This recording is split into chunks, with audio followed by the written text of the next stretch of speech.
नमस्कार मंडळी, मी औरंग सिंधुदुर्ग या यूट्यूब चॅनलच्या माध्यमातून आहे आणि सध्या आपण बघतोय कोकणातील जत्रोत्सव चालू आहेत आणि आजचा जो जत्रा उत्सव आहे तो माझ्या गावचा अर्थातच वारंगळची तुळसुडी या ठिकाणी श्रीदेव लिंगेश्वर पावणावी या मंदिरातील जत्रोत्सव आहे। सुरुवातीच्याच काळात पहिल्या 2 ते 4 दिवसात ही जत्रा असते। खूप तुफान गर्दी असते आणि माझ्यासोबत माझे बंधुराज मनोज वारंग आहेत आणि दशावतार क्षेत्रातील एक उत्कृष्ट ज्यांना दशावतार क्षेत्रात एक पुरस्कार प्राप्त झाला त्यांच्याकडून आपण त्यांचं नाव हे करूया। कोणता तो पुरस्कार ज्या नावाने तुम्हाला ओळखलं जातं? युवा राजपाट म्हणून पुरस्कार मला जाहीर झाला सावंतवाडी सिंधुदुर्ग लाईव्हचा। ओके, ते आपल्यासोबत गौरव शिर्के आहेत आणि आजचा जत्रा उत्सव आपण हे सर्वजण बघणार आहोत। आजगावकर दशावतार यांचा नाट्यप्रयोग असणार आहे, तरी पण गौरव शिर्के आज या आमच्या मित्रत्वाखातीर या ठिकाणी आलेले आहेत, त्यांच्यासोबत हा जत्रा उत्सव आपण बघणार आहोत। आता सुरुवातीला आपण या बंधुराजांकडे चहापान असं करणार आहोत आणि नंतर जत्रेला जाणार आहोत। बाजूलाच मंदिराच्या बाजूला जे घर आहे ते आमच्या बंधुराजांचं आहे, अर्थात मनोज वारंग। चला आपण जत्रा पुढे बघणार आहोत।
चलिए सगळे चले।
भावेश सीताराम वारंग नाटकात काम करता मा आणि खयचो म्हणजे खयचे दशावतार कलाकार तुका आवडतात?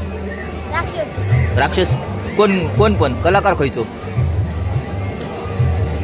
तुझ्या आवडीचे खयचे?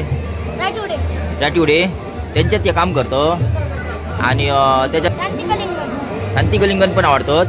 त्यांची खयची भूमिका आवडता? राक्षसाची.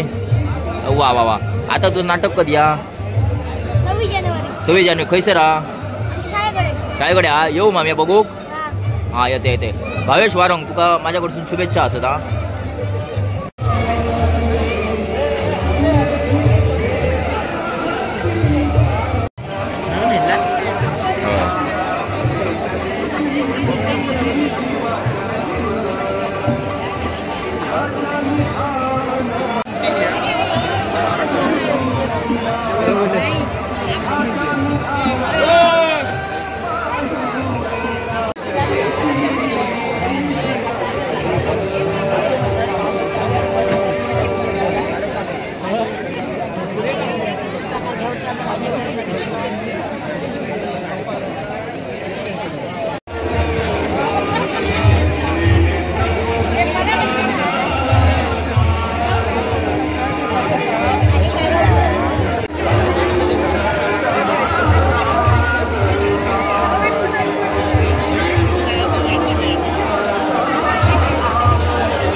गोपाळ नाचती कुदराये काशीया सोनराये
अशा प्रकारे ऐतिहासिक गर्दी या वारंगांची तुळसुली या ठिकाणी असणाऱ्या जत्रोत्सवास आपल्याला बघायला मिळालं आहे। सर्व रस्त्याच्या बाहेर ही जी पार्किंग आहे ती पण आहे। आता पण चाललेलो आहोत आपल्या घरी। आजचा हा जो जत्रोत्सव आहे तो दाखवण्याचा प्रयत्न केला आहे माझं सिंधुदुर्ग मीनाथ वारंग यूट्यूब चॅनलच्या माध्यमातून। चला तर पुन्हा एकदा नवीन कंटेंटसोबत भेटू, तोपर्यंत बाय बाय।